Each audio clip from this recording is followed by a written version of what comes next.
Welcome to Zero Knowledge. I'm your host, Anna Rose. In this podcast, we will be exploring the latest in zero-knowledge research and the decentralized web, as well as new paradigms that promise to change the way we interact and transact online.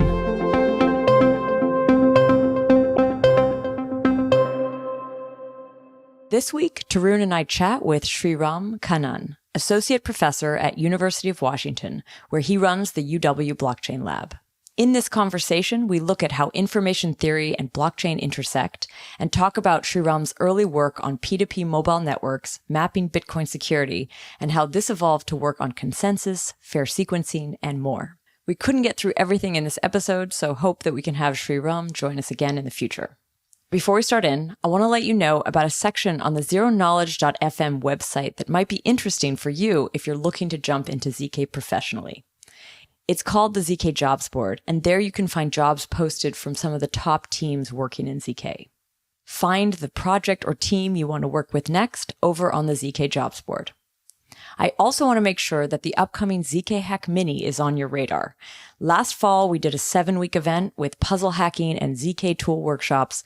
Now we bring it back for a mini version of this event. It's set to last 2 weeks and starts on March 1st, 2022.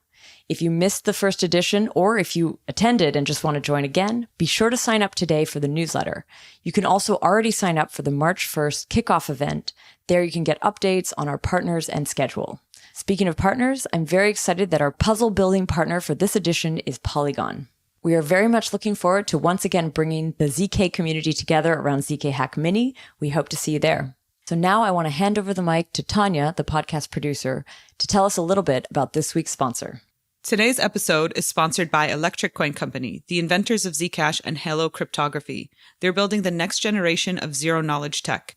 With Network Upgrade 5 happening this April, Zcash moves to the Halo zero-knowledge proving system, removing trusted setup and becoming shielded by default. They believe privacy is essential to delivering on the promise of a thriving and equitable Web3. Visit electriccoin.co to learn more about the relationship between privacy, self-sovereignty, and creative freedom. That's electriccoin.co. So thank you again, Electric Coin Company. Now here's Anna's interview with Sreeram. So in today's episode, we're here with Sreeram Kannan, Associate Professor at University of Washington, where he runs the UW Blockchain Lab. Welcome to the show, Sreeram. Thanks, Anna. I actually wanted to first start this episode with a question to Tarun. Tarun really brought this episode together and introduced me to Sreeram. So Tarun, can you share with us what we have planned for today's episode? Yeah, so, one interesting thing I think about the cryptocurrency and blockchain space is that, it, a little bit like AI, is able to draw talent and ideas from a lot of different backgrounds. And, one interesting sort of view from an academic lens is that, cryptocurrencies really started mainly with cryptographers and then sort of with distributed systems people. But over time, it's sort of branched out into other academic fields over time. And, personally, I came from sort of this kind of like mixed background as well. And I've always, when I entered the space, I kind of observed like, hey, there are all these cryptographers who are really bad at probability. Like, there's got to be something that like someone who knows how what a measure is can do.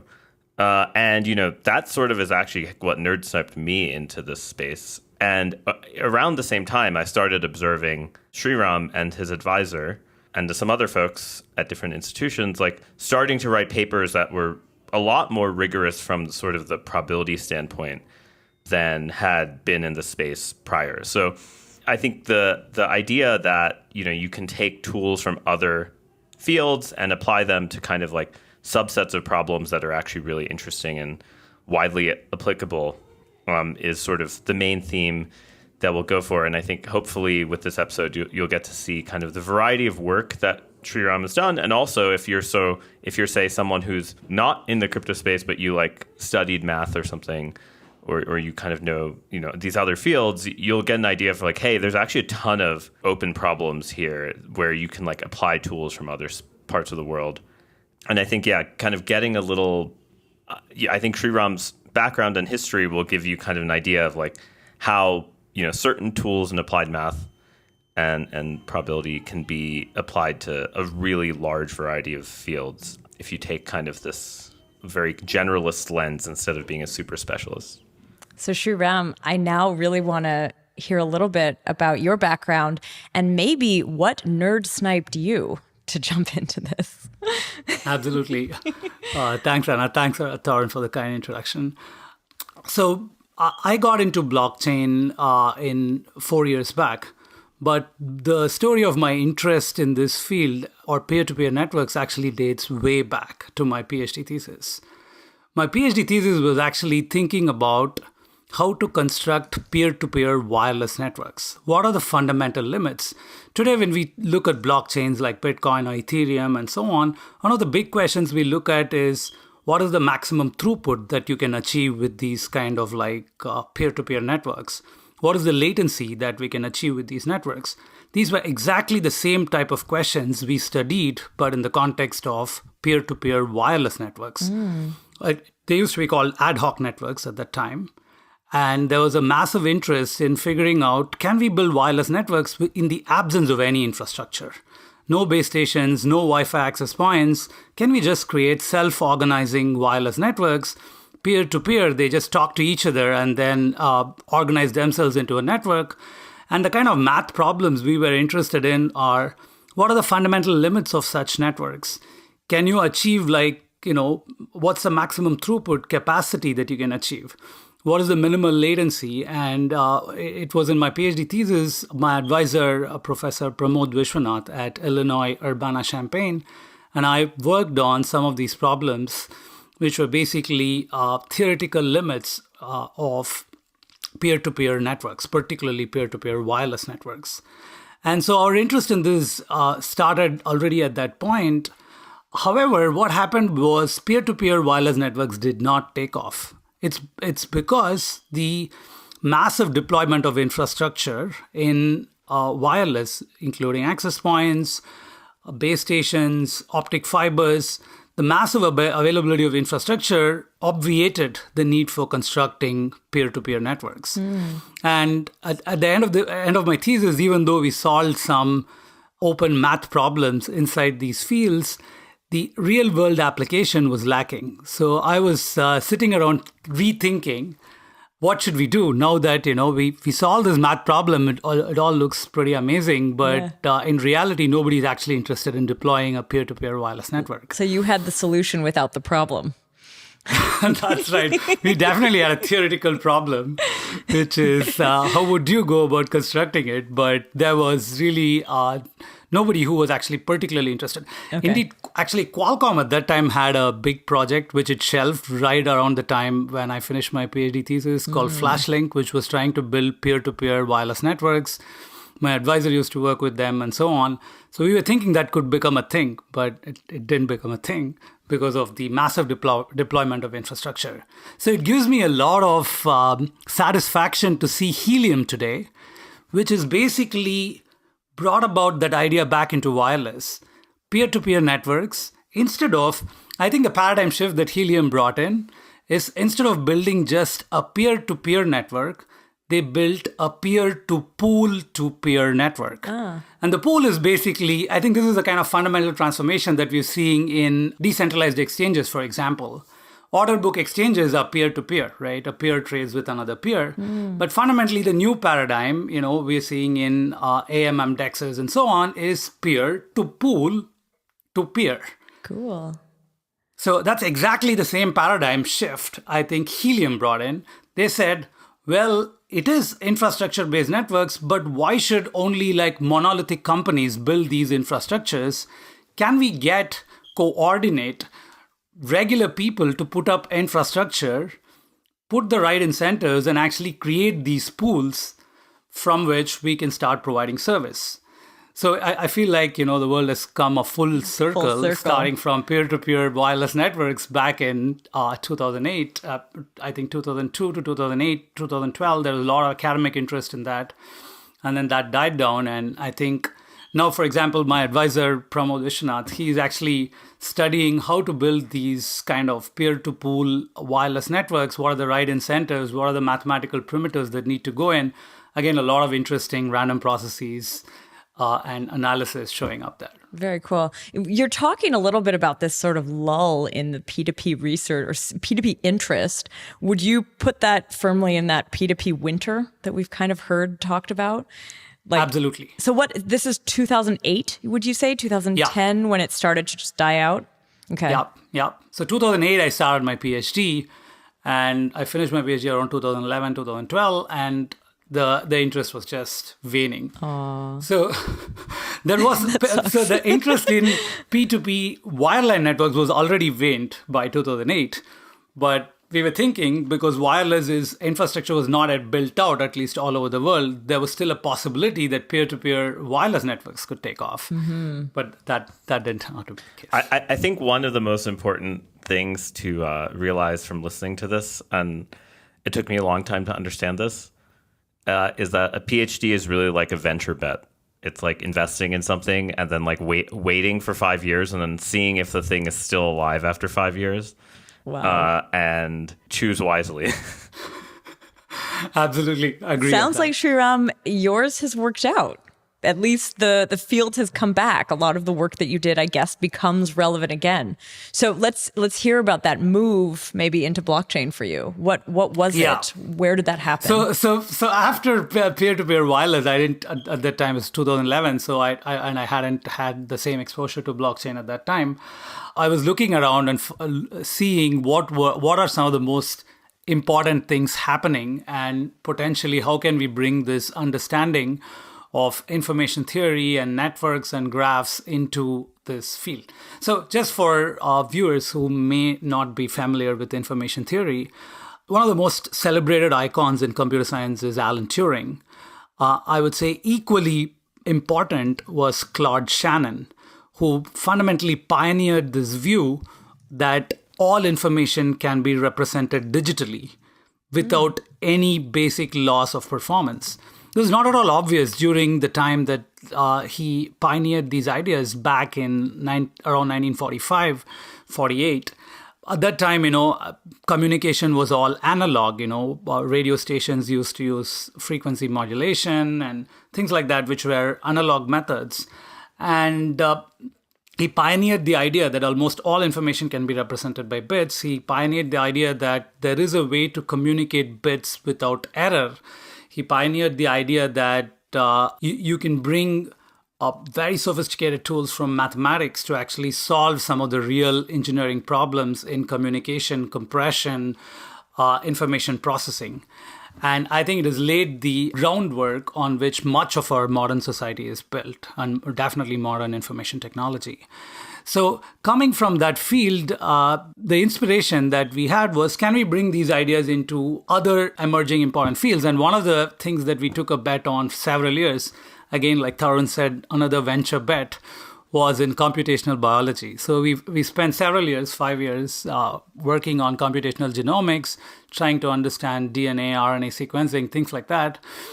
And it was in 2018, January, that my former advisor at the time, Pramod, called me and said, "Hey, do you know about Bitcoin?" I said, "Yeah, I've heard of it. Why are you asking?" And he said, "No, there is this thing called Bitcoin. It's like super interesting. And the two basic problems in Bitcoin? One is Bitcoin has low throughput, only can process a few transactions per second. And it has very high latency. It takes like several hours to confirm a transaction with high reliability." He said, all our life, or rather at least my PhD, we definitely spent all our time thinking about throughput and latency in peer-to-peer networks. And the question was, can we redesign Bitcoin to actually be very high throughput and very low latency? And this kind of immediately caught my attention. And so that's really the technical in for me into the area. And what was the work that came out of that problem? Like, did you end up solving that? Is there something that we can point to, a paper or anything that describes it? Yeah, absolutely. I'll explain what we ended up doing. So before that, I think, I was going through a more a philosophical problem in my head. Again, like Tarun alluded, these are like venture bets. And to take a venture bet, it's to get into any area and do something useful, it's going to take at least 3 to 5 years. So that's a basic minimum compounding required to get any kind of results. So I was considering, wow, we're working on all this cool genomic stuff. Should we give that up to work on blockchain? Is this equally important? One of my reasons of getting into genomics is, all this crazy things happening in synthetic biology. We're going to be able to engineer genomes, re-engineer our cells. Seemed like a massive paradigm shift, and I wanted to be a part of a smaller part, but a part of it. And I was wondering whether blockchains are anywhere near the same scale of interest. And I wasn't convinced for a few months. I was dawdling around, looking through it. And then it clicked one day. And here's what clicked meant for me. One of my favorite authors is Yuval Noah Harari, his famous book, Sapiens. Mm-hmm. And there he makes this thesis that humans have taken over this planet. He summarizes the humans' evolutionary advantage in one line. He says humans took over the planet because we cooperate flexibly in large numbers. And we believe in myth. We're able to believe in myths. Absolutely. Right? And shared myths help us cooperate flexibly in large numbers. But the fundamental primitive he lays out is this ability to cooperate flexibly in large numbers is what has led us to this evolutionary advantage. As I started chewing on that, it became obvious that any mechanism which helps humans cooperate flexibly in large numbers more efficiently will have a very basic fundamental evolutionary advantage to us as a species and worth investing deeply in, whether Bitcoin crashes or not. So Until I got to that conviction, I could not jump all in on this new venture bet. Yeah. Wow. Because that is such a shift. Like you're working on, when you were saying kind of genomic, is that mapping genes? And it's like deep biology, like super important medical like knowledge and research into knowing kind of how we're built and how it works. And you made a shift, but you actually could see that even, I mean, when you think of blockchain, sometimes you do think of like the speculative nature of it. And it's a little bit like of a shame if you move from medical to like, oh, we're going to make money over here. But I think the way you just put that is really cool. This is this idea of the organization of society. And you can't even have that deep medical research if you can't organize society correctly. So Absolutely. I think just like the internet built information superhighways, I think blockchain is building the cooperation superhighways. Cool. And I guess, is this what led you to look at consensus? Because that's like the deepest cooperation side of things.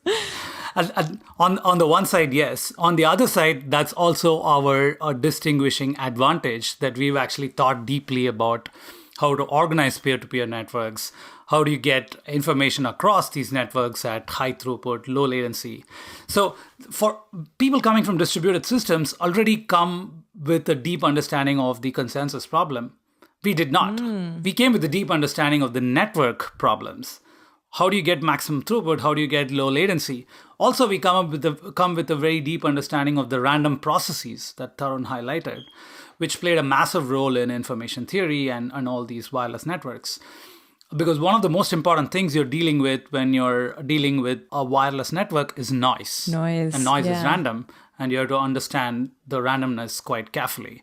So the first thing that struck me is Bitcoin mining is random. Okay, you mine a block. Who gets to mine a block? There is some randomness. And if you view the Bitcoin blockchain as like a chain or even a tree, potentially because there are forks, because two people can mine blocks near simultaneously, it sounded like, hey, that's a random growing tree. Can we bring a lens of probability theory and information theory to actually sharply understand this problem? So once we understand why these things are actually secure, then we can maybe expand it to say, how do we get both security and high throughput, security and low latency? So that was the direction in which we actually came in. And I'd like to give a shout out to both my advisors, Pramod Vishwanath at Illinois Urbana-Champaign, who got me into this area, and Professor David Shea at Stanford, who was my postdoctoral advisor. And the three of us got into this in 2018, and we used to meet like every day, several hours, because we didn't understand head or tail of what is going on here. And we dropped almost everything else to just study this area from like a beginner. That sounds so cool. And one of the questions I just asked before was like, is there work that came out of this first problem? So yeah, what's it called? So the paper is called Prism. Okay. The idea that we were actually trying to pursue was, how do you get low latency as well as high throughput with Bitcoin? And we realized, so just delving a little bit into what we did there. So first, to understand why Bitcoin takes a long latency to confirm. So the idea is blocks are made every 10 minutes, right? So blocks are made every 10 minutes. And just because a block is inside the Bitcoin blockchain does not mean you should accept any transaction that went into that block. Why? Because if there was an adversary, the adversary could potentially mine a competing block at the same depth and take over the chain, and your transaction may get double spent on the other chain. So the basic fact of Bitcoin is, the closer the block is to the tip of the blockchain, the more likely it is to get reverted. Mm-hmm. The more deeply embedded a block is into the blockchain, the less likely it is to get reverted.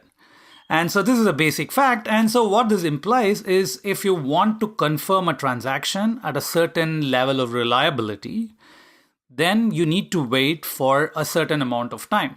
So this is all there in Satoshi Nakamoto's original Bitcoin white paper. And we went through all of this and found that the latency is accruing fundamentally because, to think of this in probabilistic terms, what you're doing is, let's say Tarun is an attacker, and Tarun has like 20% mining power. And the rest of the Bitcoin miners have 80% mining power. Now, if you just ask, what is the probability that Tarun will get the next block first? That's like 20%, because it's a race between an 80% mining power and a 20% mining power.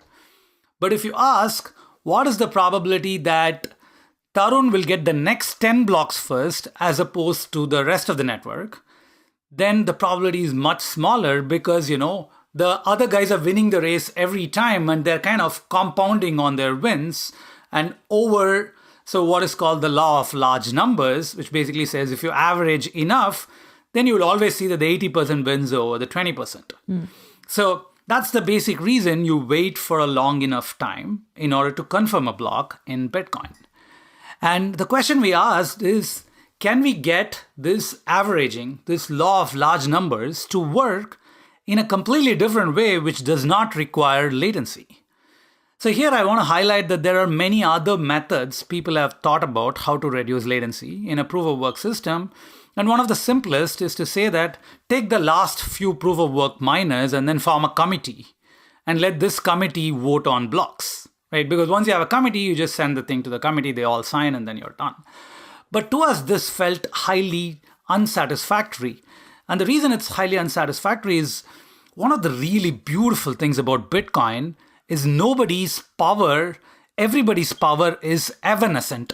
The power is transient and vanishes immediately. So for example, when I'm trying to make a block, I'm racing to make a block. Once I made the block, I don't know when I'm going to make the block. And then once I made the block, I have no further power in the network, special power in the network.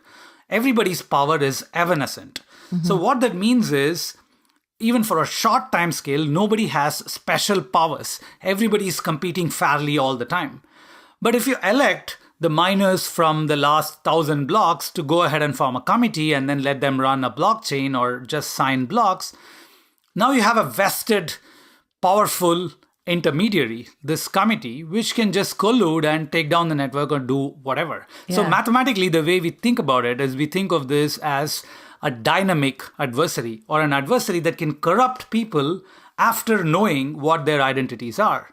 And a dynamic adversary cannot corrupt Bitcoin. It's really magical in that sense. In the sense that, you have power proportional to your actual computational power, and you don't get any further power in the network.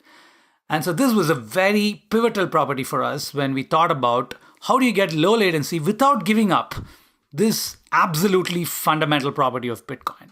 One thing I always appreciated about Sreeram's research is I also at one point was doing computational biology and thinking about things in terms of like probabilistic processes generating graphs and graphical models and generative models is kind of the way that, I spent probably my first 5 years of doing research. And I think one interesting thing is that in crypto, it's actually really hard sometimes to see that those things map as cleanly. Like things in ML and AI are almost always stated directly in terms of like graph processes and things that like look like these types of well-studied statistical objects. But I think a lot of the hard part in the cryptocurrency industry is first filtering through the bullshit, because there's a lot of like nonsense. B, filtering through the wrong math. So like, the Bitcoin paper, their Poisson distribution assumption was wrong, right? And a lot of what Sreeram, I'd say like there's 3 lines of work that have really tried to fix all of the really shitty math in the original Bitcoin paper. And don't get me wrong, like clearly it worked and whatever, but like, it should be told, the truth should be told that the math is wrong. Like a lot of the assumptions made don't work. And like this kind of Poisson expectation kind of assumes sort of like some extra smoothness on the kind of state space that you're looking at.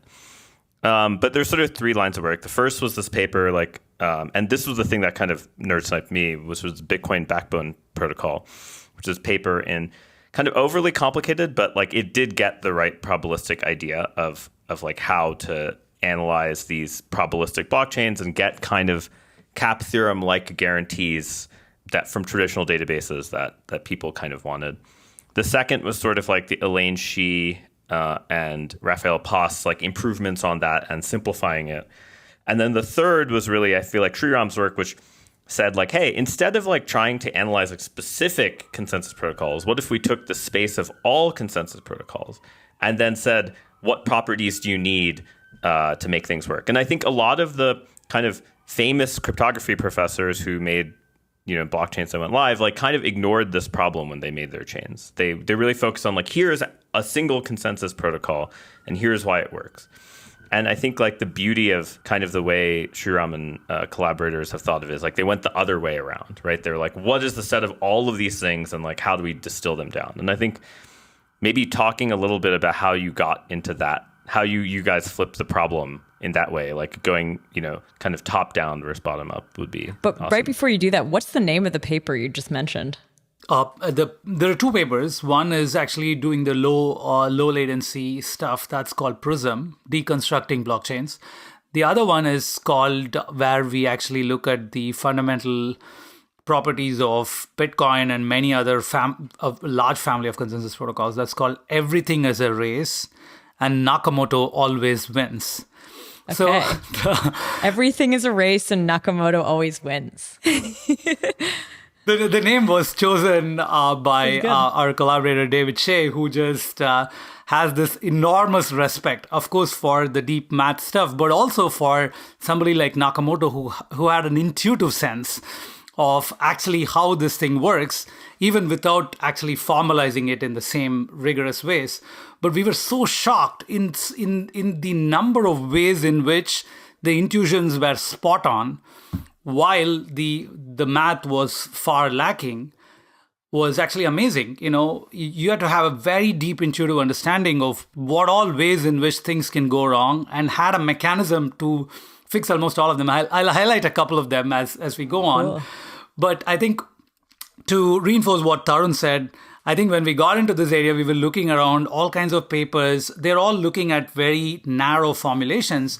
One of the things that we like in information theory, this is really Claude Shannon's school.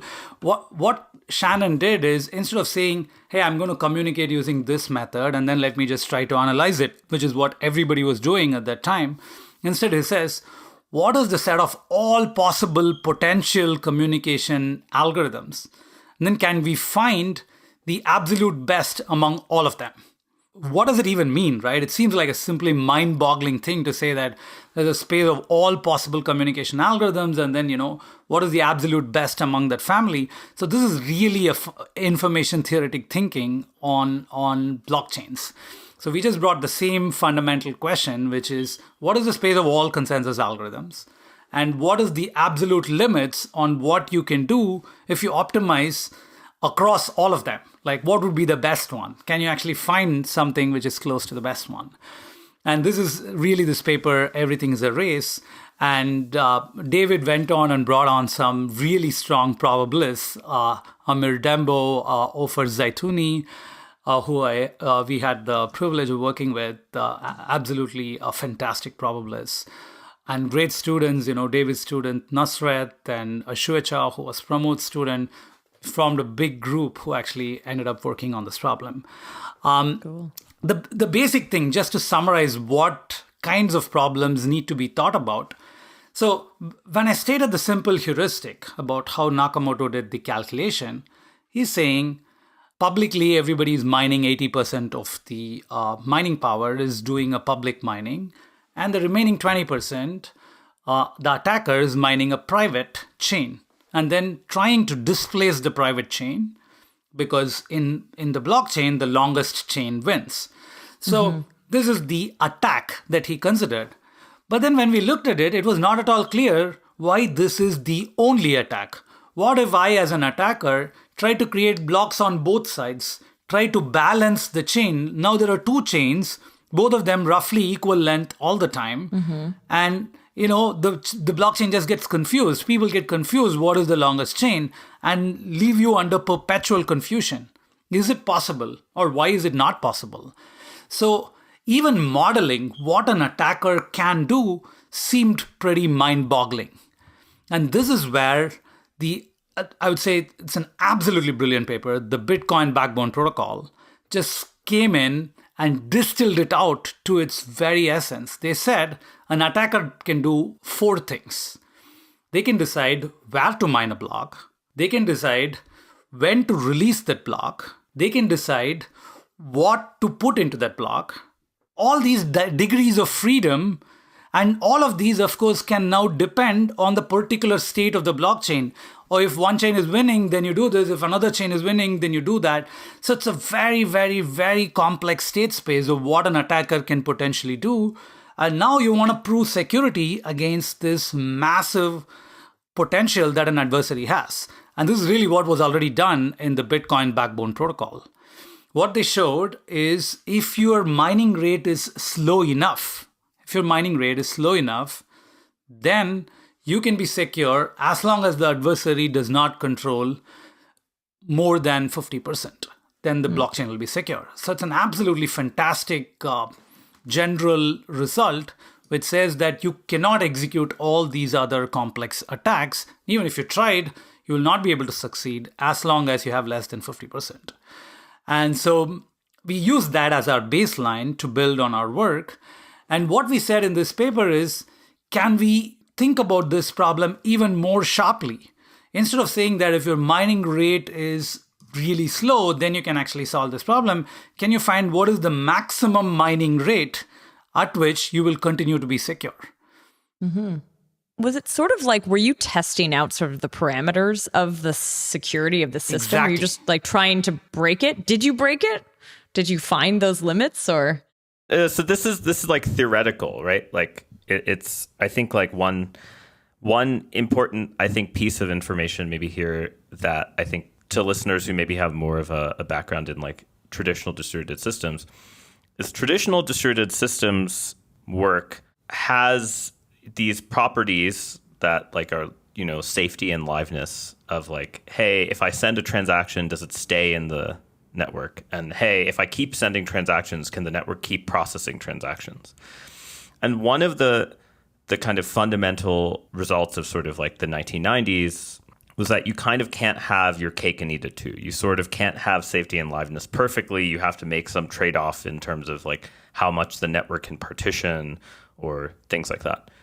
And blockchain sort of promised this like holy grail of like, actually, you can get all three. It's just that one of them is going to only hold with like 99% probability, one of these properties you want. And the rest will be maybe deterministic or also high probability.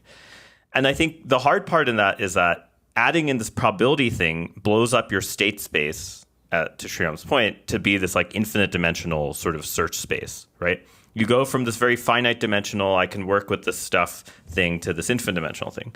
But in some sense, the infinite dimensional thing has a lot of constraints on it. It has some types of decay properties, some types of like, you can't really like predict the future more than a certain amount of time, and that all adversaries kind of somewhat have that property. And so in some sense, that if you can formulate that correctly, you kind of can get around these sort of traditional database problems. And the Bitcoin Backbone protocol is the first to really show that, hey, there are some different types. It's a different sort of like rotating your way of framing the problem such that you can write this simply. So I think the context is like, that was sort of like the 1990s, early 2000s. Bitcoin happened, but then like no one gave a good reason for why it happened. And then, Bitcoin Backbone protocol came out, and then people started being like, I can build better than Bitcoin, right? Like everyone and their mom's consensus algorithm, right? So I think then it became this problem of like, who's the taxonomist? And I think that's where our story goes next. So you mentioned it was like a taxonomy move, but like, isn't it like, I guess the question I would have now is like, from the work you did, were you also developing a new protocol from that? Did you actually want to build something else? Because what it sounds more like is that you were mapping the space. Yep. So part of engineering, or at least principled engineering, is understanding and sieving through what is happening. So we did both. To summarize briefly, is we actually first mapped the space, tried to understand when things are secure, when things break, and now you have these atomic units that you can combine into new protocols that can actually give you different kinds of performance metrics. We did end up the protocol Prism. Some of our collaborators and people at MIT, they ended up building it and actually showed that you can get insane throughputs. For example, 60,000 transactions per second. Low latency, confirmation within 1 or 2 block times, things like that actually ended up getting built. So it's not just a taxonomy, it's kind of uncovering the principles that underpin the design of these systems. We absolutely felt what Tarun said, which is that it seemed like a simple enough thing. You just have a longest chain. Why not have a longest graph or longest tree, or make it a directed graph? Why not play with that? The space with which you were playing seemed intuitive and simple, but the properties were extraordinarily non-intuitive. I'll give you some examples a little bit later when we started getting into proof of stake and proof of space, where some extremely non-intuitive things happened. Where if I tell you the protocol, it seems like it should work, it should be even better, but actually it turns out far worse in terms of security. So there are all these very non-intuitive things. In fact, one of our starting points was there was this really interesting protocol called the Ghost protocol by Aviv Zohar and collaborators, which said, you can get much higher throughput by, instead of just looking at how many blocks are in your chain, you look at the entire tree and calculate weights and stuff recursively. So that protocol claimed to improve the throughput, and in fact was adopted in Ethereum, among other things. And when we did a much more formal analysis, what we found is the protocol does not actually improve the throughput. It gives you the same throughput as the longest chain, but it does not improve the throughput. And it will never be obvious without actually going into the security analysis, because there was this balancing attack, which was in Ghost, if you try to improve the throughput by making more blocks simultaneously, what will happen is you will not be able to figure out which one of the two chains actually got confirmed, because I'll keep flipping between the two chains, so you never get any agreement onto what the real chain is.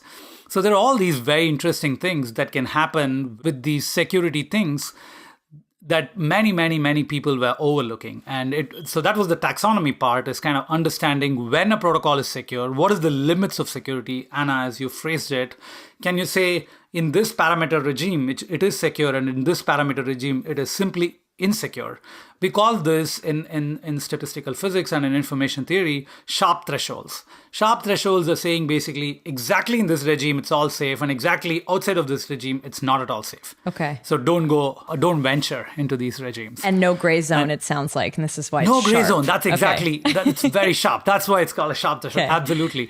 Because, what happens is as things go on for infinite time, any bad thing that can happen will happen. I think one thing that's funny is the first time I was on the ZK podcast in 2018 or whatever, I remember talking about phase transitions then, and which is the same as this notion of sharp threshold. Like different fields will call it different things. Like combinatorics and other places will say sharp thresholds. Other people will, in physics you'll say phase transitions. But it's like ice turning into water. Right, it's a very sharp change in some sort of macroscopic property that averages over all sort of participants, particles, whatever. I think like people didn't have as much of an appreciation for this until maybe like 2020, 2019, when like people actually were writing these things in code, and like the network testnet would always keep falling over, and they couldn't explain why. I kind of want to go back to this idea, though, that a lot of different people were looking at these problems. Would it be that the way that they defined the security would actually, that would then define the type of protocol that they would develop, but they might not be looking at all of the axes? Like, who's to say? Yes, that's exactly correct. But who's to say that, like, why was your, the axes you were looking at, were they broader, better? Like, why would you also have the same kind of blind spots in the work you were doing? I guess Absolutely. no So researcher should say yes, but no, absolutely, right. Like self-doubt is very good if you're a researcher. And so here is one thing, one reason why at least what we were looking at is to summarize what other people were looking at. They were mainly focusing on, because Satoshi Nakamoto looked at only the private attack, which is I grow a chain in private, and then I try to overtake your public chain. Everybody else thought that is enough. So everybody else were building protocols which were fundamentally secure against that attack.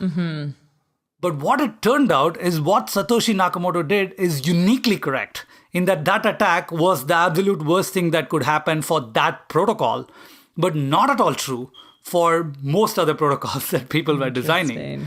So that's why, the paper is called Everything is a Race and Nakamoto Always Wins, because there's something like absolutely stunning. I'll give you another example, which is also a line of work we did and, actually pioneered by Aggelos Kiais and the people who did the big Bitcoin backbone protocol. So one of the things going on in Bitcoin is variable difficulty, which means the difficulty gets adjusted every 1024 blocks. So people are not looking at what is the longest chain, but what is the most difficult chain, or in which chain has most work accrued. So if you look at the mining power in Bitcoin, right, when it started and now, it has gone up like 10 to the 13 times or something, some absolutely insane times. So even after all of this, the system works and is fully secure because the system keeps recalibrating the difficulty it is required to make a block. So blocks are made roughly every 10 minutes, and the system every 10,024 blocks has a recalibration. Okay, so this is called difficulty adjustment. And instead of following the longest chain, you follow the most difficult chain or the most worked chain.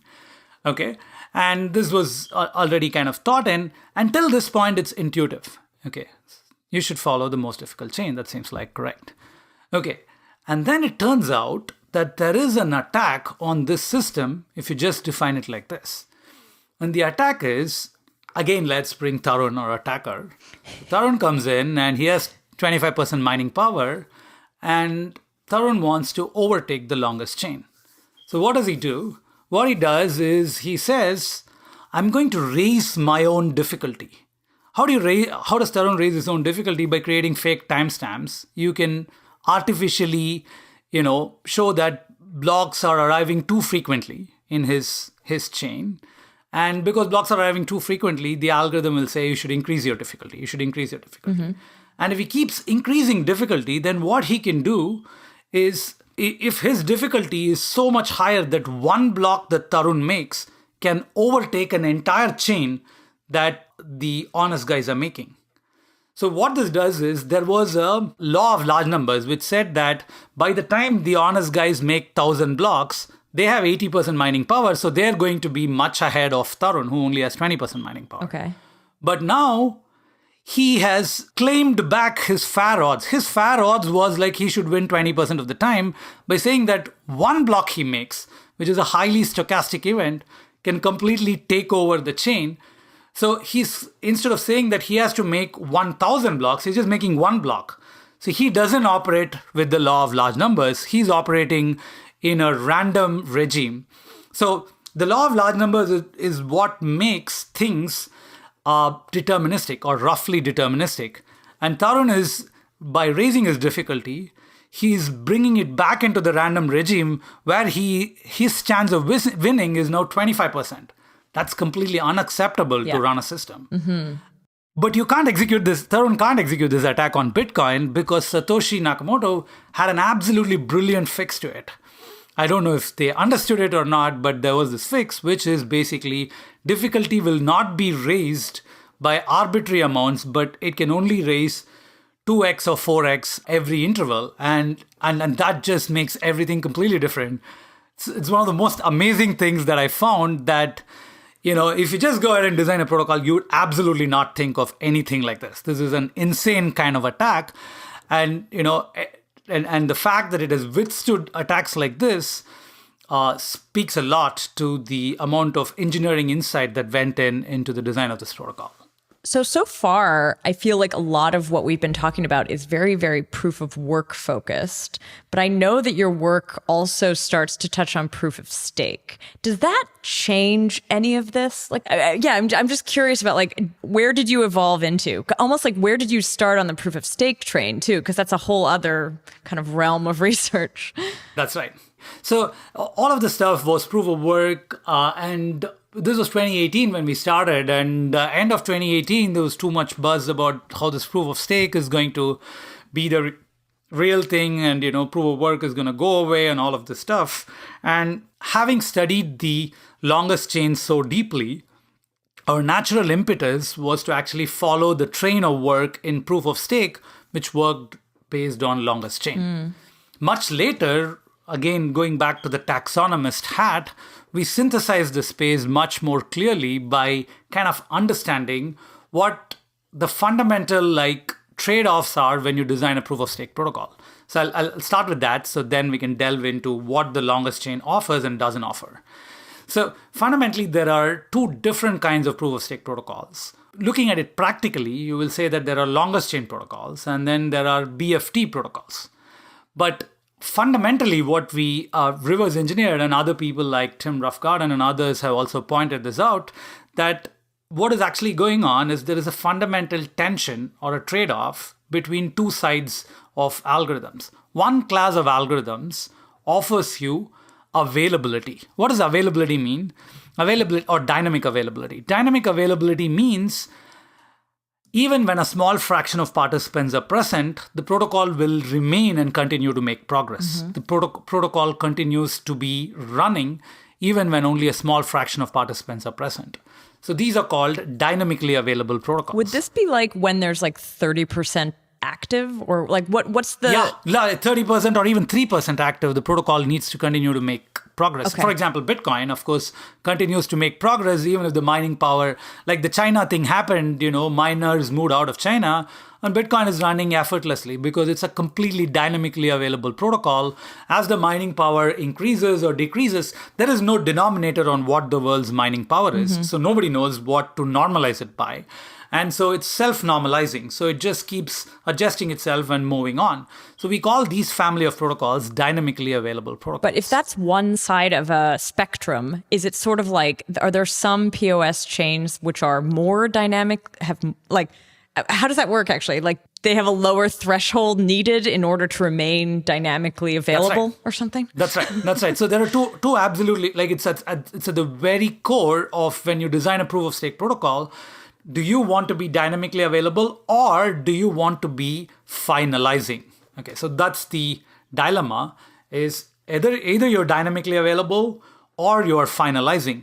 What is a finalizing protocol is you get safety even when the network is asynchronous. When some nodes when the network latency is really, really high, you still have the system to be safe. So those are called finalizing protocols. Usually the class of BFT protocols, asynchronous BFT protocols, will fall under finalizing, which is, Tendermint, which is hot stuff. So I'll give you examples of real-world blockchains which took one side of the fork or the other side.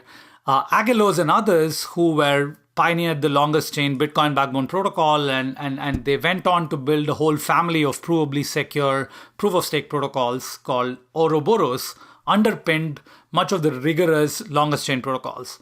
Cardano is one of the biggest ones following that, but also Polkadot uses longest chain protocols. There are smaller blockchains which use proof of stake, which use these longest chain protocols. On the other side of the spectrum are protocols which are finalizing. Dapper Labs, Flow. The Flow blockchain uses hot stuff, which is a finalizing protocol. Tendermint Cosmos is a finalizing protocol. And there are others like Ethereum 2, which want to be both. Okay. Okay. Where does Ava fall in that? I just had... Ava is more on the finalizing side. So it's closer to hot stuff, Flow, That's right. Tendermint. That's right. Okay, cool. But with some weaker guarantees, right? Like it takes more liberty with like its voting mechanism. So there's more variance in like the expected latency, for instance, and stuff like that. But it also means you get to use fewer resources and potentially lower communication complexity. So anyway, there's maybe that's like too much detail, but I feel like they're kind of in the middle. They have some things that are a little bit unfortunate. So I want to just like state the sort of spectrum again. So it's from do we say this is like dynamically available or finalizing? And they're sort of on either side. I had an interview some time ago that I've cited a few times with Atai Abraham, and there he mentioned synchronous and asynchronous. Are those the equivalent terms, or are those different? Yeah, they're related but not equivalent. Okay. So synchronous means network has a guaranteed time to deliver all messages. Yeah. So you're making a very strong assumption on the network that it will deliver all messages within a certain synchrony bound, which is a latency. Let's say like in 10 seconds, all messages will be delivered. A protocol which makes such an assumption will be called a synchronous protocol. Okay. An asynchronous protocol is one that will not make such an assumption. The family of asynchronous BFT protocols would be finalizing because, they are... you cannot have a protocol which is safe under asynchrony and also available because you don't know whether you got enough messages to make progress, right? Because when you say, only 10% of the nodes have signed, I'm still going to go ahead and make progress. You don't know, is it because the remaining 90% were honest nodes and they were trying to sign something and their messages got delayed? How are you going to go make progress? You need synchrony in order to get dynamic availability. Okay. So that's the thing. But I think as a fundamental property for the end user operational property, it's much better to think about, are we dynamically available or are we finalizing? Okay. And the benefit with dynamic availability is obvious. As users come and go, it's a come as you please kind of like a model. And the benefit with finality is also there, which is if somebody does something wrong, you can penalize them because it's usually based on signatures. When you know the committee or size or whatever, they sign something. And if you double sign something, then you can be penalized. So the taxonomist in us is basically trying to categorize this space and say, are protocols falling in this space or protocols falling in that space? Is it possible that a single protocol can be both? That was another question. Yeah. Actually, this is another one of those things, in academics. Actually, David Shea and his students started working on this, and Pramod and I started working on this simultaneously, independently. And we were both working on exactly the same problem. Can you have a single protocol that is both finalizing and dynamically available? And there are some basic theorems which tell you that it's not possible. It's called the CAP theorem, and I think Tarun alluded to that. So the CAP theorem says you can't be both, modeled in this blockchain language, it says you can't be both dynamically available and finalizing. I wanted to ask you, since you had just mapped out where certain protocols fall, I had a few others I kind of wanted to ask you about. Yes, please. Where does Solana fall? I never know what it is. Is it Tendermint? Is it? No. It's just PBFT. The proof of history thing is kind of like a heuristic. I wouldn't call it So it's basically a finalizing protocol with some protection against this thing called the long range attack. Okay. So, and I'll come to that when we explain some of our work in that space. Basically, so if you look at the tree of all protocols, you have proof of work and then you have proof of stake. In proof of stake, you have either dynamically available or finalizing. So, by the way, you can't have a finalizing proof of work protocol because you never know what the size is that is enough to finalize something. Okay. Because the total amount of mining power in the world is unknown and unbounded. So you can't have a finalizing proof of work protocol. So proof of work protocols are all dynamically available. On the other side, you have proof of stake protocols, and proof of stake protocols could either be dynamically available or finalizing. But, one difference between proof of work and proof of stake is proof of work protocols do not have the same level of long range attacks, which is history reversion attacks that are quite possible in proof of stake protocols. Okay. So that's another meta thing. And Solana has some defense against this kind of long range attack using this proof of history. But it is heuristic. It's not like using a VDF where you have a guarantee. It's much better from an engineering standpoint than a VDF, but it is. That's right. You can't really prove that it works. It makes a lot of weird sort of assumptions when it's used. Let's now take that step towards answering the question, can it be both dynamically available and finalizing? Actually, it was not our original idea. It was actually Vitalik's original idea for trying to figure out if you can get both. And the way he was thinking about it, I don't know if people remember back in 2018, there was this thing called Casper. Casper was supposed to be something built on top of Ethereum proof of work, which gives finality. So this is called Casper, the finality, the friendly finality gadget. Exactly. And when we looked at it, I said, man, he's trying to have his cake and eat it too. Is it possible or not possible? Or is there some trade-off? There were not complete proofs for these things.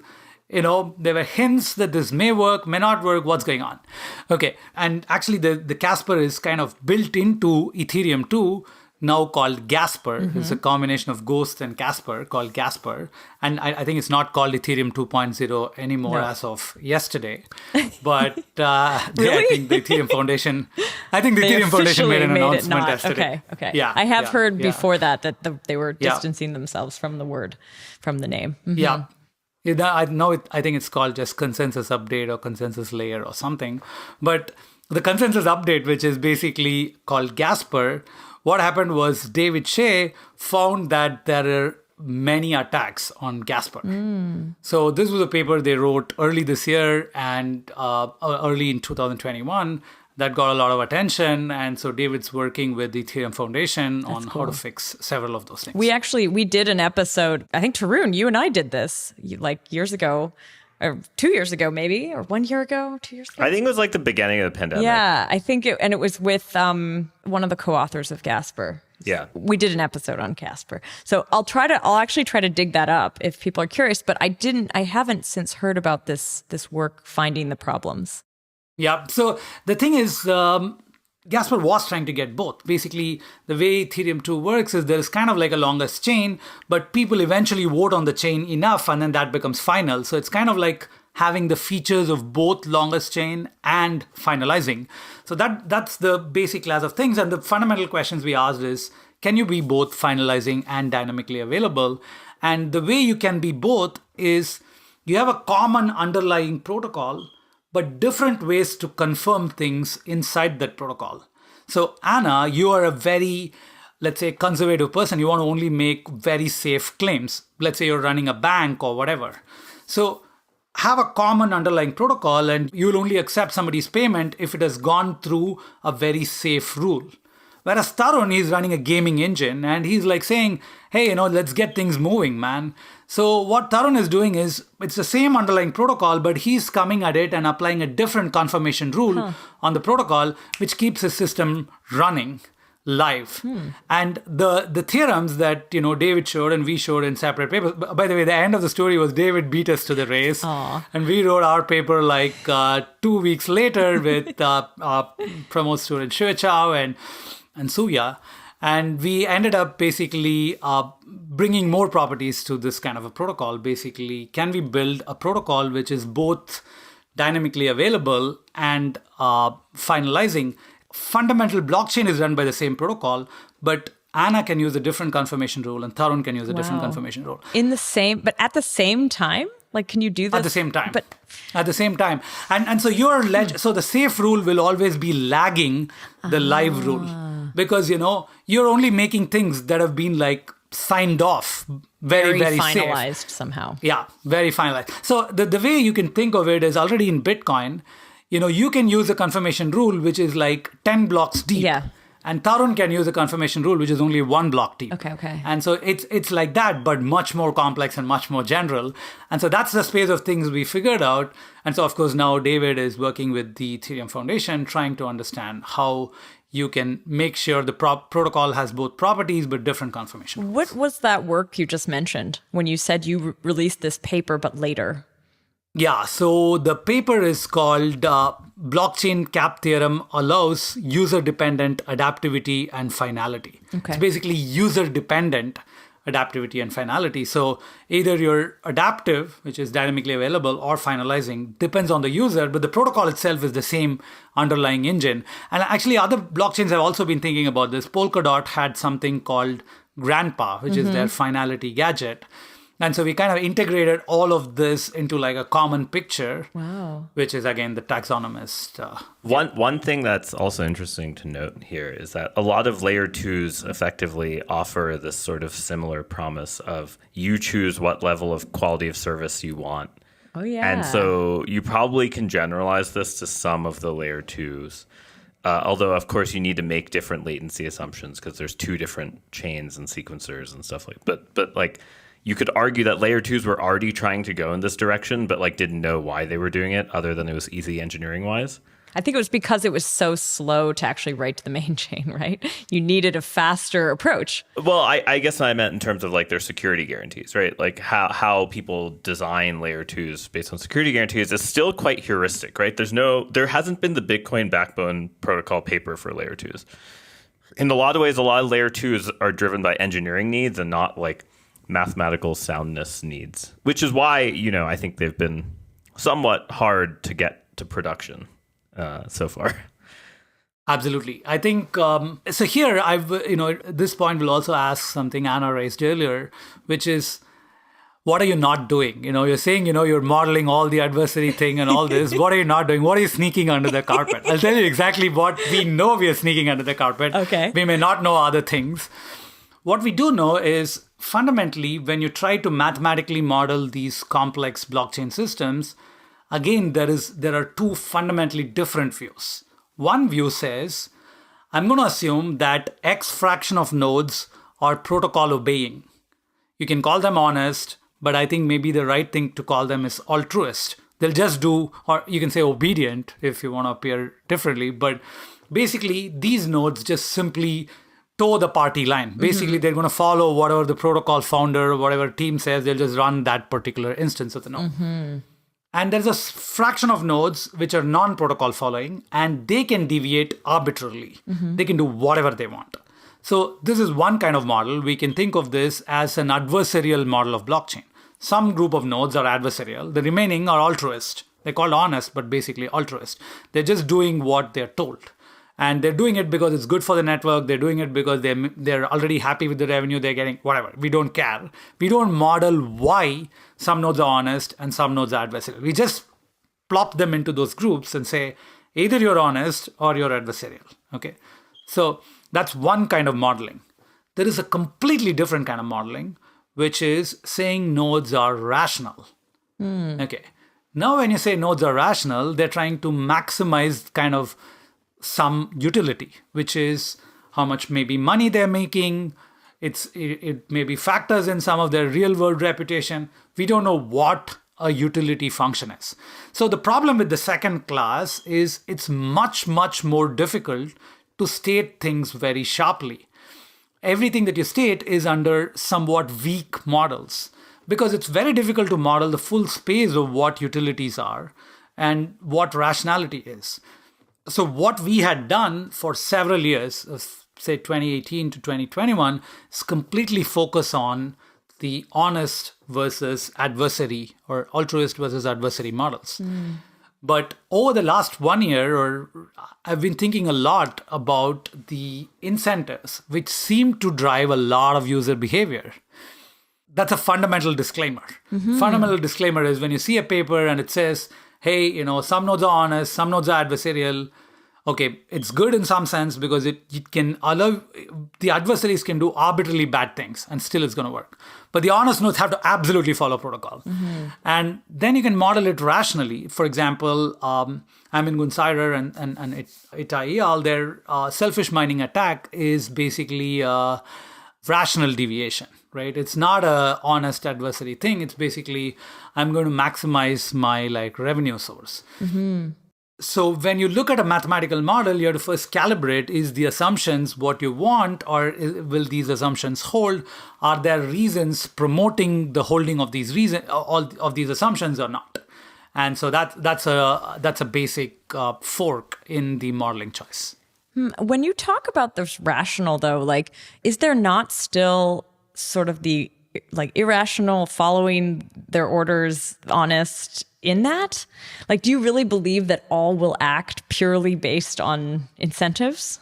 No. I'm not at all saying that everybody is incentive driven.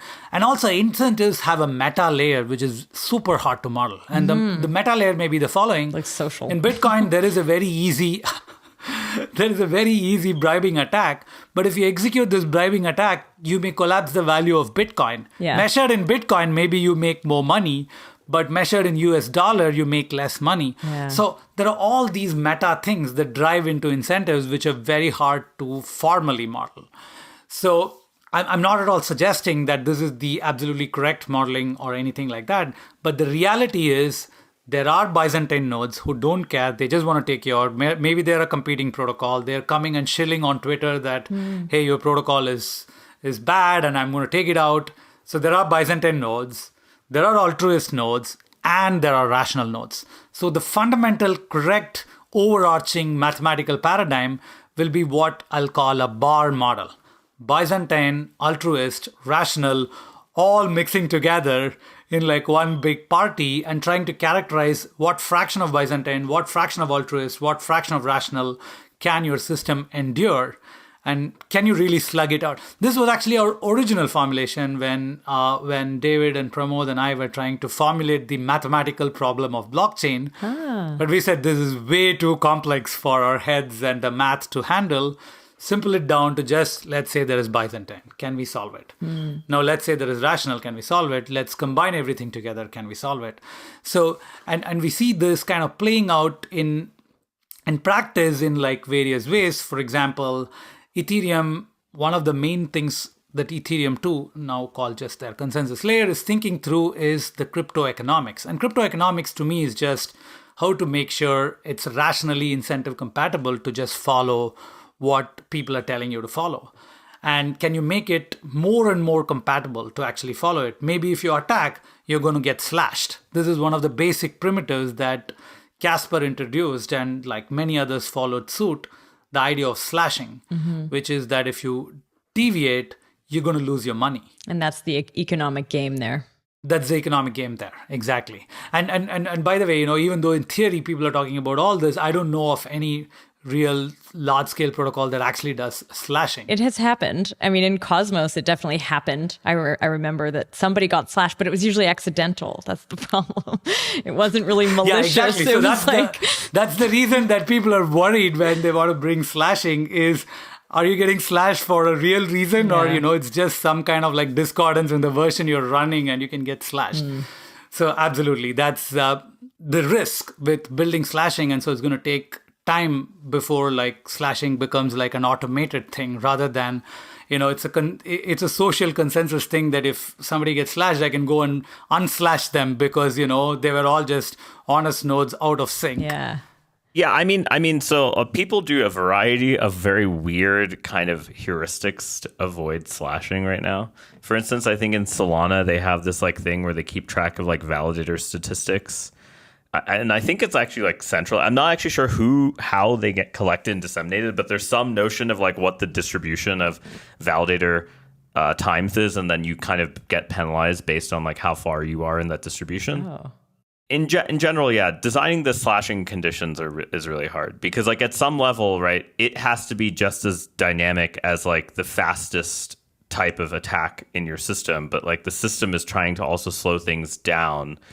And so like it becomes this like very like multi-time scale optimization problem, which sucks. Absolutely. I think we observed this kind of central difficulty in slashing. And the idea is this, slashing is applied for safety failures when you have two blocks, which are simultaneously confirmed. Actually, we have a paper on when can you slash. This paper is called BFT Protocol Forensics. This appeared in this year's CCS and was selected as a best paper runner-up. But the core idea here is when can a protocol have slashing? And what we found is that people normally think, if you have enough signatures and people double sign, you can slash. What we found is that's not absolutely true because there are scenarios where you can create safety failures, two things getting confirmed without actually double signing. And for example, Algorand is not slashable fundamentally, the way they have designed it. Even though it has signatures and quorum and all this, it's not slashable. So looking deeply into the mechanics of what makes a protocol slashable is another line of work that we kind of embarked upon in this taxonomy of consensus protocols.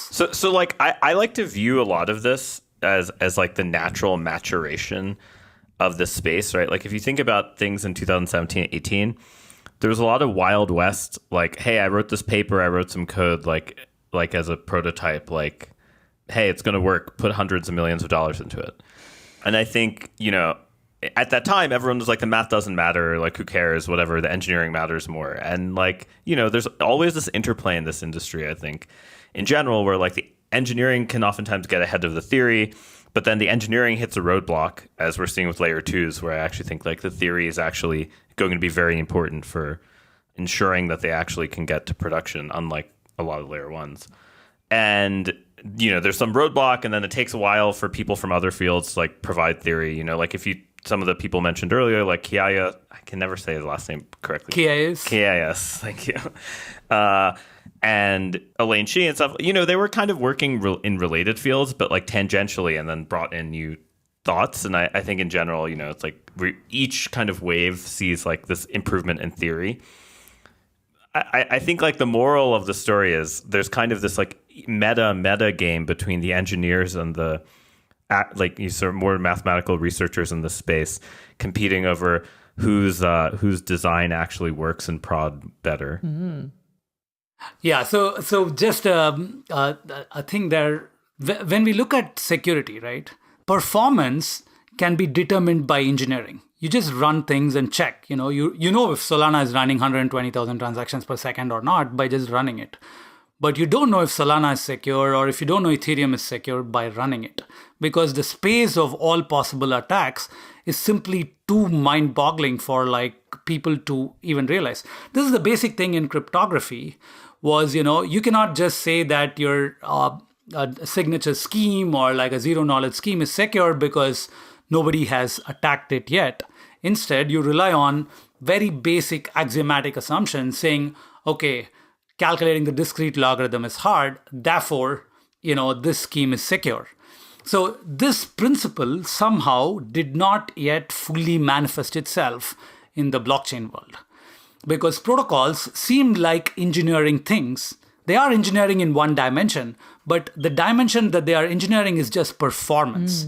There's no, to prove that one thing is more performant than other is not that useful. I mean, it's useful to some extent to understand the taxonomy and principles, but I'm running it and I'm actually getting better performance. Nobody cares about your theory in some sense.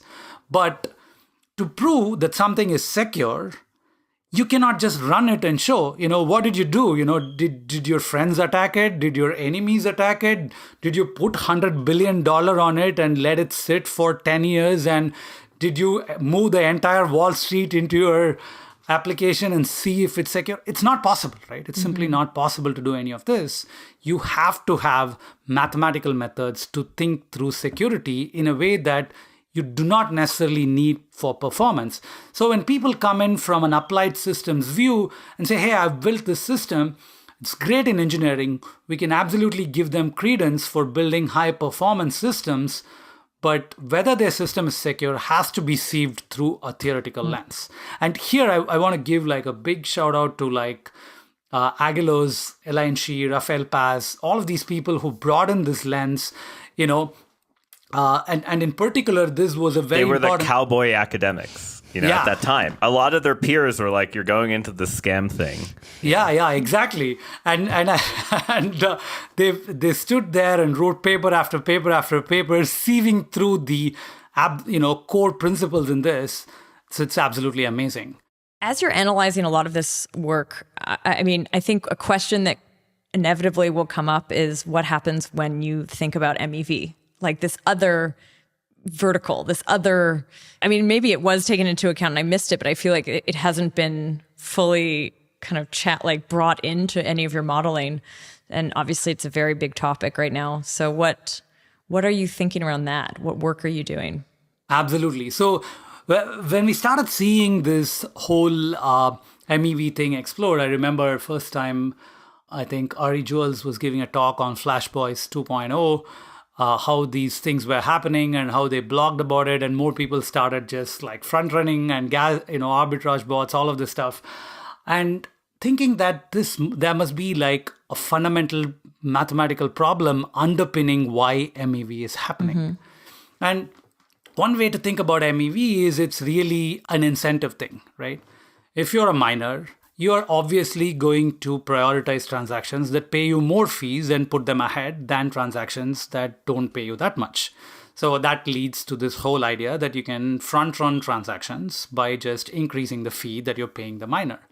Okay, this is an incentive-driven way of thinking about it. And of course, we were much more familiar or deeply embedded in the honest and adversarial way of thinking about it. And the adversarial way of characterizing this problem is the following, saying that if you are an adversary and you're mining a block, you can unilaterally determine the order of transactions in this block. If you're just running the get node, right, you're going to order transactions in a certain way. But if you're running some other version of the node, you could order transactions in the way that you want. So that's an adversarial behavior. And the point is, anybody can mine blocks and an adversary can mine blocks, and their mined blocks will have a very different order. So then we went back to the basics of like distributed systems, and we see that there are really two pillars of distributed systems security. One is called safety, which says that a confirmed transaction should not be reverted. Another is liveness, which is an honest transaction should eventually get confirmed. But what we are looking at here is a fundamentally third dimension. And the dimension is the order of transactions in the final ledger, how is that related to the order of transactions entering the network? So it's a concordance property between transactions flooding into the network and transactions entering into the ledger. So people had thought about it a little, but no deep work had gone on to create systems which give strong guarantees on these on this concordance between the arrived order and the finalized order. And would you say like high concurrence, or I don't know if I'm saying that word right, but like if it's high in that dimension, does that mean that it's more similar? So there's less kind of like funny business happening in the MEV camp? Exactly. Right? Imagine. So, in fact, this is one of the big properties that a centralized exchange offers today. Like a New York Stock Exchange will take enormous efforts to make sure that transactions are processed in the order in which they are arrived, going so far as trying to synchronize their servers across different cities to millisecond resolutions and so on. Okay, so this ordering, fair ordering, is also a mandated property by something like the SEC, because you want to make sure that the big guy who can pay for order or does not outrun the small guys who cannot pay for order. Yeah. And we were seeing, ripples of this in things like Robinhood doing order flow, things like that. I'm just realizing like early stock market probably had like the MEV bot equivalent, which was like the person who ran the note from one place. Kind of all still happens. That was, having worked in HFT, it's the same thing. It's just that it's more competitive on a hardware level than it was before. I'm picturing like when orders were like written on papers and like run across the room. I just want to like have a vision of what a like MEV bot would look like if they were corporeal. And I'm like picturing it's like, that's why I'm saying like early, like pre-digital. But yeah, I guess it's something that's always been there. It's always there. But once it arrives at the exchange, there is no unfair ordering. But to arrive at the exchange, you can always kind of try to get things close to the exchange or whatever. But coming back to the blockchain, I think the guarantees offered by today's blockchains are far worse than the guarantees offered by a centralized exchange. Yeah. Because you can front run just by like putting more transaction fee. And that's just like a zero bar on like what is needed to do front running. Totally. So what happens in this world is if you're doing large trades, you can put in a higher transaction fee. If you're doing small trades, you cannot put a higher transaction fee. So you're obviously going to get front run. And to me, this goes against the spirit of decentralized finance. What are we decentralizing if we cannot offer at least some protections for people whose orders are small? Okay, so what we are saying is, can we create a system which does fair ordering? And fair ordering means if the timing in which transactions entered into the system is something, then those transactions, if a transaction A arrived into the system earlier than transaction B, and you have to define it and so on, then it should appear ahead. And in fact, our work shows that on both types of protocol, longest chain protocols, as well as confirming protocols, finalizing protocols like BFT, you can actually modify the protocols to have very little overhead, but still have fair ordering. So that's the line of work. Although one caveat here, right, still is in the Themis result, you still have some level of trust in this aggregator, or there's like it's like somewhat permissioned, right? Oh yeah. So just give a quick overview of what that is. So normally in these BFT protocols, there's a leader and the leader makes a block and sends it to everybody. Instead, the leader does not make a block or is not supposed to make a block unilaterally. Instead, the leader has to collect everybody's viewed orders because, the order arrivals are different at different nodes. It's a distributed system. So what the leader has to do is to collect all the different people's orders of different transactions and then come up with an aggregate order. And that's what they have to put it on the chain. And if they did something wrong, it's a slashable offense because anybody can challenge them. And then if they don't show it, then they can get slashed. So the point that Tarun is mentioning is, of course, now it's still dependent on one node. But if the node does do something wrong, they can get slashed. And what you can do is you can increase the scale of slashing by saying that not just one node needs to sign on it, but 10 nodes need to sign on it. So 10x the collateral can be slashed. If you want the entire network to be slashed, you can say that everybody needs to sign on it. So there's a kind of natural trade-off between complexity, which is how many people need to sign on stuff, versus like the guarantees that you're deriving out of it, or the slashing that you want to derive out of it. So that's the finalizing protocol work called Themis. Themis. That was what I was looking for. What's the name of it? Themis. That's called Themis. And Themis builds on top of some of the work done by Ari Jules and his student Mahimna Kelkar earlier. In collaboration with them, my student Shaubik and I worked with them to actually come up with this protocol called Themis, which is a way more efficient. They had already come up with the basic principles of what it means. That protocol was called Equitas. Equitas is a BFT protocol, which offers some kind of fair ordering. What we did is both improve the scale of fair ordering as well as reduce the complexity back to what it would have been without adding fair ordering. Okay. So that's one line of work. The other line of work is on the longest chains. And this is something also, another thing happening in things like Ethereum 2 is short reorgs, which is can miners kind of reorg the last few blocks? And, our protocol called Hammurabi, going back to ancient Babylon. I mean, you had Themis. You have Babylon, Themis, and Hammurabi. You're just like, you're really going... Archaeology protocols. Yeah. It's kind of ironic to like name the newer protocols after older things. Like it's like you're going backwards in time to make future things, further back. No, but I think some of these things actually organized and created law and order and organization in society at that time, and potentially newer protocols. That's an alpha leak. I don't think anyone ever explained to me your choice of paper names until this moment. Absolutely. So we also have longest chain protocols where you do not have a miner make ordering unilaterally. The ordering comes out of an emergent understanding or a consensus among many people presenting their views of how the order should be, and then that gets synthesized into the finalized ordering. So that's the line of work we have on this direction. All of this stuff, in just an interview I just did recently, it was actually talking to a team building the bots that exploits MEV. And I'm wondering, here you talk mainly about the miners and the work for the miners, but do you actually remove the ability of these bots to use strategies to actually get something? Maybe it's not all the attacks, but are there still some attacks that get through?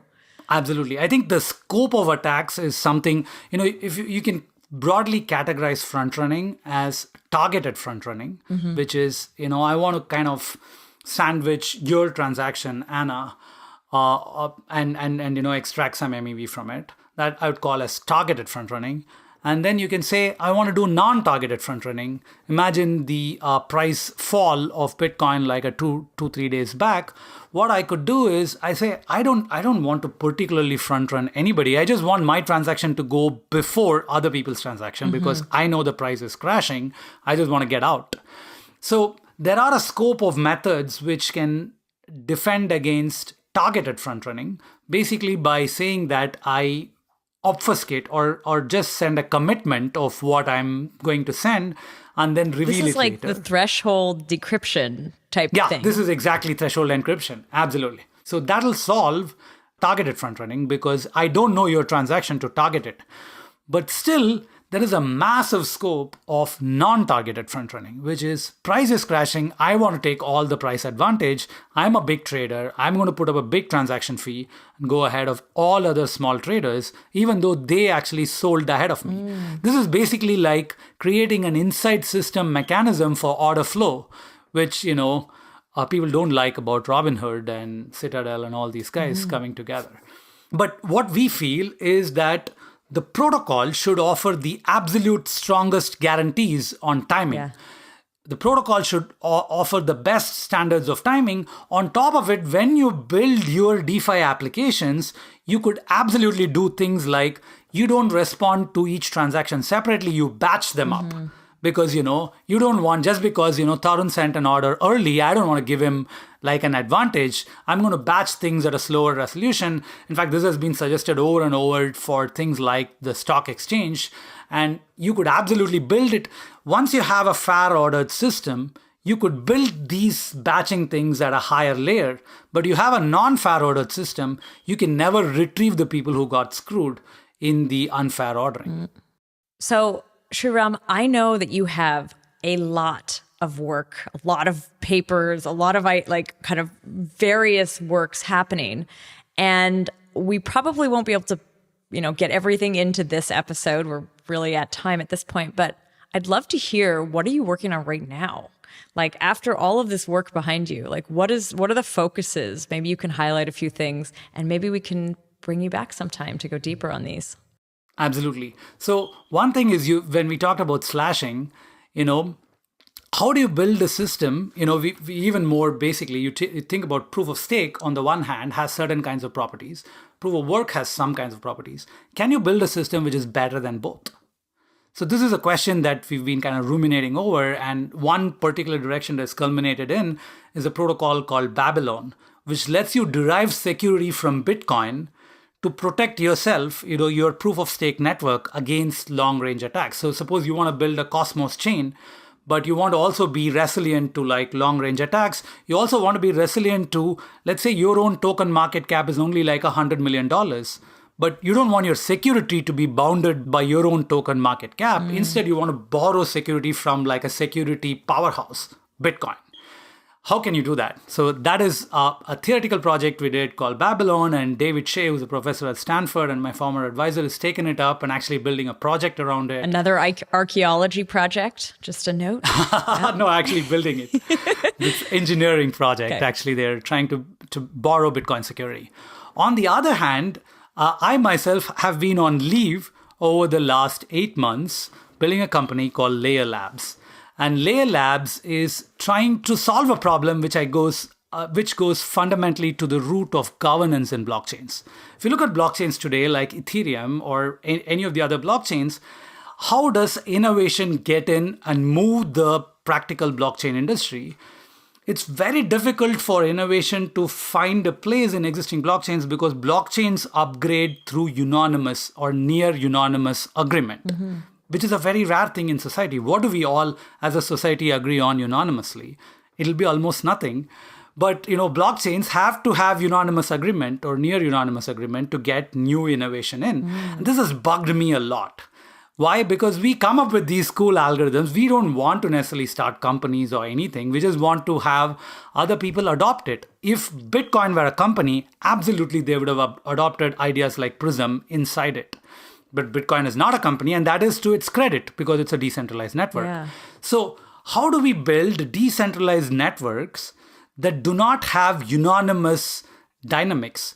We need to build decentralized networks which have opt-in dynamics. For example, can we take the Ethereum network and say, 20% of Ethereum stakers like my new protocol or like my new idea, they can provide service on this. What does it mean? How do you build systems like that? I'm just trying to solve the problem that we faced as innovators in this space again and again. Yeah. When you come up with an innovation, you have to build your own trust network. Let's say Solana comes up with a new virtual machine. Why do they have to build a new network? Why not just run the virtual machine on Ethereum? Because there is no way to run a new virtual machine on Ethereum.